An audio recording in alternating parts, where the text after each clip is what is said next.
ಹಿಂದ್ಗಡೆ ಕೂತ್ಕೊಂಡಾಗ ಡಿಸ್ಕಷನ್ ಮಾಡಿದಾಗ ನನ್ನನ್ನು ಗುರುತಿಸಿ ಒಂದೆರಡು ಮಾತುಗಳನ್ನು ಮಾತಾಡಲಿಕ್ಕೆ ಅವಕಾಶ ಮಾಡಿ ಕೊಟ್ಟಿರ್ತಕ್ಕಂಥ ರಾಕೇಶ್ ಸರ್ಗೆ ನನ್ನ ಹೃತ್ಪೂರ್ವಕವಾದ ಅಭಿನಂದನೆಗಳನ್ನ ಸಲ್ಲಿಸ್ತಾ ನನ್ನ ಮಾತುಗಳನ್ನು ಸ್ಟಾರ್ಟ್ ಮಾಡ್ತೀನಿ.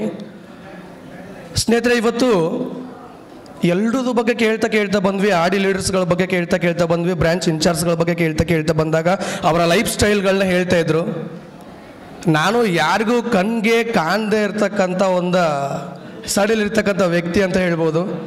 ಎಲ್ಲರೂ ಅವ್ರದ್ದು 4 ವರ್ಷ 5 ವರ್ಷ 6 ವರ್ಷದ ಎಕ್ಸ್ಪೀರಿಯೆನ್ಸ್ ಹೇಳ್ತಾ ಇದ್ದಾರೆ. ಸ್ನೇಹಿತರೆ, ಒಂದು ನನ್ನ ಅನಿಸಿಕೆನೇ ಹೇಳಲಿಕ್ಕೆ ಇಷ್ಟಪಡ್ತಾ ಇದ್ದೀನಿ. ಇವತ್ತು ಜನವರಿ 2024 ಇದೇ ತಿಂಗಳು 28ನೇ ತಾರೀಕಿಗೆ ಡೈರೆಕ್ಟ್ ಸೆಲ್ಲಿಂಗ್ ಇಂಡಸ್ಟ್ರಿಗೆ ಕಾಲಿಟ್ಟು 7 ವರ್ಷ ಕಂಪ್ಲೀಟ್ ಆಗುತ್ತೆ. ಸೊ ಸುಮಾರು ಸೋಲುಗಳನ್ನು ಕಾಣ್ಕೊಂಡು ಬಂದು ಸೋತು ಸುಣ್ಣವಾಗಿರುವಂತಹ ವ್ಯಕ್ತಿ ಯಾರಾದರೂ ನಿಮ್ಮ ಎದುರಿಗೆ ಕಂಡ್ರೆ ಅದು MV ಸಂಸ್ಥೆಯಲ್ಲಿ ನಾನು ಅಂತ ಹೇಳ್ಕೊಳ್ಳಿಕ್ಕೆ ಇಷ್ಟ ಆಗುತ್ತೆ. ಹಾಗೆ ಇವತ್ತು ನನಗೊಂದು ಜೀವನ ಕಟ್ಕೊಟ್ಟಿರ್ತಕ್ಕಂಥ MV ಸಂಸ್ಥೆ ಒಳಗಡೆಗೆ ನಾನು ಮಾಡಿರ್ತಕ್ಕಂಥ ಸಾಧನೆಗಳ ಬಗ್ಗೆ ಹೇಳ್ಕೊಳ್ಳೋಕ್ಕೆ ತುಂಬ ಹೆಮ್ಮೆ ಆಗುತ್ತೆ. ಇವತ್ತು ಎಲ್ಲ ಲೀಡರ್ಸ್ಗಳು ಹೇಳ್ತಾ ಇದ್ರು ಸಕ್ಸಸ್ಸು ಸಾಧನೆ ಹಂಗೆ ಹಿಂಗೆ ಅಂತ. ಇವತ್ತು ನನ್ನ ತುಂಬ ಇನ್ಸ್ಪಿರೇಷನ್ ಪರ್ಸನ್ ಕ್ರಿಕೆಟ್ ಒಳಗಡೆಗೆ MS ಧೋನಿ ಅಂತ ಹೇಳಿಕ್ಕೆ ಇಷ್ಟಪಡ್ತಾ ಇದ್ದೀನಿ. ಇವತ್ತು ನನಗೆ MV ಸಂಸ್ಥೆ ಒಳಗಡೆಗೆ ಅದೇ ಒಂದು ಲಕ್ಕಿ ನಂಬರ್ ಸಿಕ್ಕಿರ್ತಕ್ಕಂಥದ್ದು. ಇಡೀ ಆಲ್ ಓವರ್ ಕರ್ನಾಟಕಕ್ಕೆ ಇವತ್ತು ನಾನು 7ನೇ ರೂಬಿ ಡೈರೆಕ್ಟರ್ ಆಗಿ ಸೇವೆಯನ್ನು ಸಲ್ಲಿಸ್ತಾ ಇರ್ತಕ್ಕಂಥದ್ದು. ಹಾಗೆ ಇನ್ನೊಂದು ಖುಷಿ ವಿಚಾರ, ಇವತ್ತು ಆಲ್ ಓವರ್ ಕರ್ನಾಟಕದೊಳಗಡೆಗೆ ಎಲ್ಲ ಆಡಿಗಳಿದ್ದಾರೆ.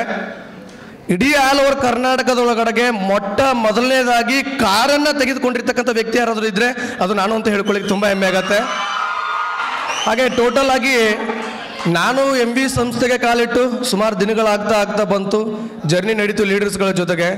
ನನ್ನ ಒಂದು 2 ವರ್ಷದ ಅನುಭವದೊಳಗಡೆಗೆ ನಾನು ಪ್ಲಾಟಿನಮ್ ಡಿಸ್ಟ್ರಿಬ್ಯೂಟರ್ ಇದ್ದಾಗಲೇ ಒಂದು ಬೈಕನ್ನು ತೆಗೆದುಕೊಂಡು, ಹಾಗೆ ಆಡಿ ಆದ ತಕ್ಷಣ ಒಂದು ಕಾರನ್ನು ತೆಗೆದುಕೊಂಡು ಇವತ್ತು ಟೋಟಲ್ ಆಗಿ ನನ್ನ ಅರ್ನಿಂಗ್ಸ್ ಎಷ್ಟಪ್ಪ ಅಂತಂದರೆ 16 ಲಕ್ಷ ಅರ್ನಿಂಗ್ಸನ್ನು ಮಾಡಿಕೊಂಡು ಇವತ್ತು MV ಸಂಸ್ಥೆ ಒಳಗಡೆ ನಿಮ್ಮ ಮುಂದೆ ನಿಂತ್ಕೊಂಡಿರ್ತಕ್ಕಂಥದ್ದು.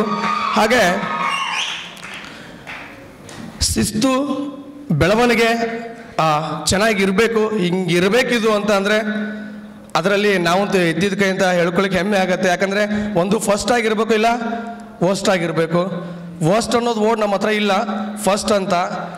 ಎಲ್ಲರೂ ಎಕ್ಸಾಂಪಲ್ ಕೊಡ್ತಾ ಇರ್ತೀವಿ. MV ಇನ್ಫೋಸಿಸ್ ರೇಂಜ್ಗೆ ಇರುತ್ತೆ, MV IT ಕಂಪ್ನಿಗಳಿಗೆ ಹೋಲಿಸ್ತೀವಿ ಅಂತ. ನಾನು ಒಂದು ಮಾತು ಹೇಳ್ತಾ ಇದ್ದೀನಿ. ಬೆಳಗ್ಗೆ ಬಂದ ತಕ್ಷಣ ಒಂದು ಮಾತನ್ನು ಹೇಳಿದೆ, ಪೇಪರ್ ಹಿಂದಾಗಡೆ ಆದರೂ ಬರ್ಕೊಳ್ಳಿ, ಪೇಪರ್ ಮುಂದಾಗಡೆ ಆದರೂ ಬರ್ಕೊಳ್ಳಿ, 2025ಕ್ಕೆ ಇಡೀ ಆಲ್ ಓವರ್ ಕರ್ನಾಟಕಕ್ಕೆ MV ಸಂಸ್ಥೆ ನಂಬರ್ 1 ಕಂಪ್ನಿ ಆಗುತ್ತೆ. ಹಾಗೆ ಇನ್ನೊಂದು ಖುಷಿ ವಿಚಾರ, ನನಗೆ ಮಾತಾಡಲಿಕ್ಕೆ ಅವಕಾಶವನ್ನು ಕೊಟ್ಟು ಎಲ್ಲರೂ ಮಾತಾಡಾದ್ಮೇಲೆ ಗುರುತಿಸಿ ನನಗೆ ಮಾತಾಡಲಿಕ್ಕೆ ಅವಕಾಶ ಕೊಟ್ಟಿರ್ತಕ್ಕಂಥ ರಾಕೇಶ್ ಸರ್ಗೆ ಆ್ಯಂಡ್ ನನ್ನ ಈ ಪೊಸಿಷನ್ಗೆ ತೆಗೆದುಕೊಂಡು ಬಂದಿರತಕ್ಕಂಥ ನನ್ನ ಅಪ್ಲೈನ್ ಲೀಡರ್ಸ್. ಇನ್ನೂ ಒಂದು ಮಾತು ಸರ್, ಸಂಜಯ್ ಸರ್ ಆಗಿರ್ಬೋದು, ಕುಲಕರ್ಣಿ ಸರ್ ಆಗಿರ್ಬೋದು, ಸಯ್ಯದ್ ಸರ್ ಆಗಿರ್ಬೋದು, ನನ್ನ ಅಪ್ಲೈನ್ ನಡುವೆ ಆ ಹೊಂದಾಣಿಕೆ ಇಲ್ಲ, ಹಾಗೆ ಹಿಂಗೆ ಅಂತ ಮಾತಾಡ್ತಾ ಇರ್ತಾರೆ. ಜೀವಕ್ಕೆ ಜೀವ ಹೋಗಲಿ ಸರ್. ಇವತ್ತು ನಾನು ನನ್ನ ಅಪ್ಲೈನ್ ಯಾವತ್ತು ಬಿಟ್ಟು ಕೊಟ್ಟಿಲ್ಲ. ಒಳ್ಳೆ ಗೆಳೆಯರಾಗಿ ಜೀವನದಲ್ಲಿದ್ದೀವಿ.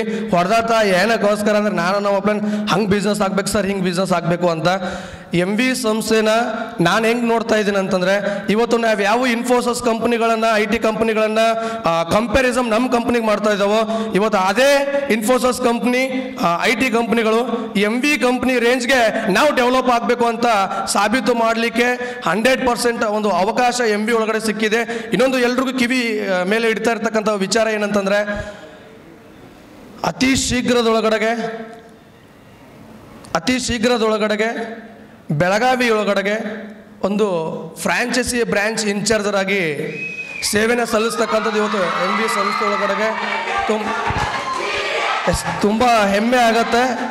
ಎಲ್ಲ ಅಪ್ಲೈನ್ ಲೀಡರ್ಸ್ಗಳಿಗೂ ನನ್ನ ಹೃತ್ಪೂರ್ವಕವಾದ ಅಭಿನಂದನೆಗಳನ್ನು ತಿಳಿಸ್ತಾ, ನನಗೆ ಮಾತಾಡಲಿಕ್ಕೆ ಅವಕಾಶ ಮಾಡಿಕೊಟ್ಟಿರ್ತಕ್ಕಂಥ ನನ್ನ ಪ್ರೀತಿಯ ಗುರುಗಳು ಸಂಜಯ್ ಜೀವಿ ಸರ್ಗೆ ಥ್ಯಾಂಕ್ ಯು ಸೋ ಮಚ್ ಅಂತ ಹೇಳ್ತಾ ನನ್ನ ಒಂದೆರಡು ಮಾತುಗಳನ್ನ ಮುಗಿಸ್ತೇನೆ. Thank you so much.